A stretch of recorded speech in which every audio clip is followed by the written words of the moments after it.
নমস্কাৰ। এয়া আৰ্থাৎ পানী গুৱাহাটী। বাতৰি পৰিছে ভেনামাখিৰ সভাপতি ঠেংফুঙা জোনাকী বৰুৱাই। নতুন ভিডিঅ' পাবলৈ এই চেনেলটি ছাবস্ক্ৰাইব কৰিবলৈ অনুৰোধ জনোৱা হ'ল।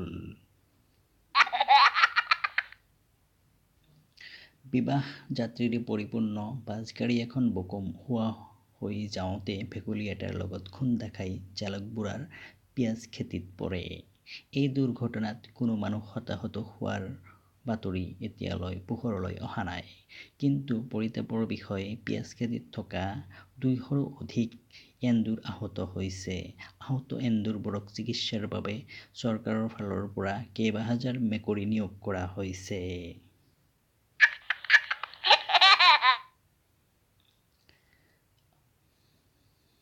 পিঁয়াজ খেতিৰ অপাৰ ক্ষতি দাবী কৰি জালুকবুঢ়াই 147 ধাৰাত আদালতত এটা গোচৰ ৰুজু কৰিছে।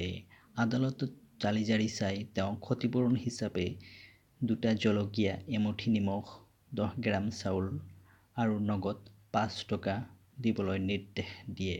কিন্তু জালুকবুঢ়াই এইখিনিতে সন্তুষ্ট হ'ব নোৱাৰি তেওঁ এটা মুৰ্গী চৰাইৰ পোৱালিও দাবী কৰিছে।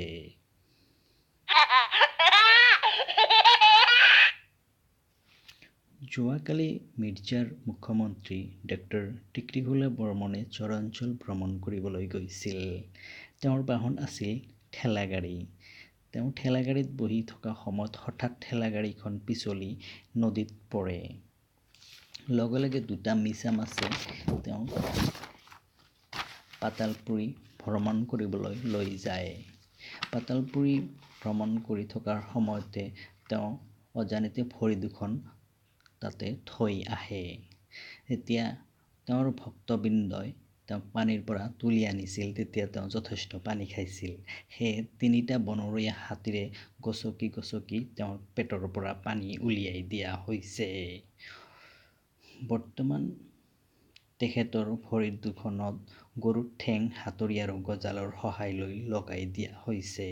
সদ্যহতে তেওঁ 2-1 খোজকৈ পেলাব পৰা অৱস্থাত আহি পৰিছে।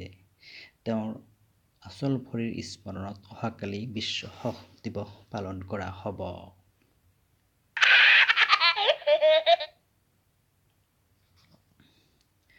বৰ্তমান মুম্বাইত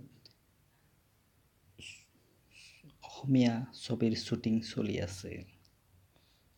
ইয়াৰ নায়ক হিয়াল সিং আৰু নায়িকা মুৰ্গী দত্ত। বিভিন্ন চৰিত্ৰত অভিনয় কৰিছে পুথি পূজাৰী, ভেকুলী বৰুৱা, দৰিকণা শৰ্মা আদি কৰি বহু ন-পুৰণি শিল্পী। এই ছবিৰ প্ৰযোজক হাতী হাজৰিকা।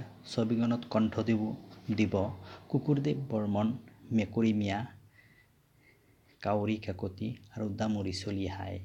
এই ছবিখনৰ নাম হ'ল ৰন্ধাঘৰৰ ধোঁৱাবোৰে কঁপাই তোলে শীতল বুকুৰ থলি, বেদনাৰ পৰশ পাই হিয়া উঠিল জ্বলি। ধন্যবাদ। আজিৰ বাতৰি ইমানতে শেষ হ'ল।